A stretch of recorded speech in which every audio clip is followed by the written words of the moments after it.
میرے نبی پاک صلی اللہ تعالی علیہ وآلہ وسلم نے ارشاد فرمایا، جب کسی سے کوئی بات پوچھی گئی اور وہ بات جانتا تھا، اسے علم تھا، وہ گواہی اس کے پاس موجود تھی، وہ شہادت اس کے پاس تھی، اس سے پوچھا گیا لیکن اس بندے نے چھپائی، یہ سنن ابو داؤد میں حدیث ہے،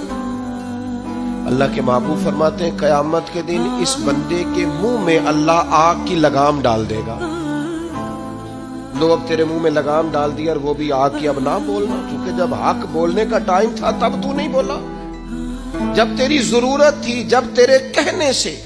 مظلوم بچ سکتے تھے، جب تیرے بات کرنے سے ظالم پکڑے جا سکتے تھے، جب تیرے دو جملے کہنے سے کسی شخص کی زندگی بھر کی جمع پونجی بچ سکتی تھی، تو بولا نہیں۔ وہ آج بھی میدان محشر میں آیا تو میرے محبوب کہتے ہیں، حضور فرماتے ہیں رب اس کے منہ میں آگ کی لگام ڈالے۔ اقبال کہنے لگے اپنے بھی خفا مجھ سے اور بیگانے بھی ناخوش، کیوں؟ میں کہتا ہوں وہی بات سمجھتا ہوں جسے یہ میری مجبوری ہے کہ میں نے ہمیشہ حق کہا ہے، تو اپنے بھی خفا مجھ سے ہیں اور بیگانے بھی ناخوش۔ سب جگہ پہ میں ملامتی ہوں، ہر شخص میرے بارے میں رائے دیتا ہے کہ بڑا سخت گیر آدمی ہے، بڑے مزاج کے اندر شدت پائی جاتی ہے، کیوں؟ کہ کہتا ہوں وہی بات سمجھتا ہوں جسے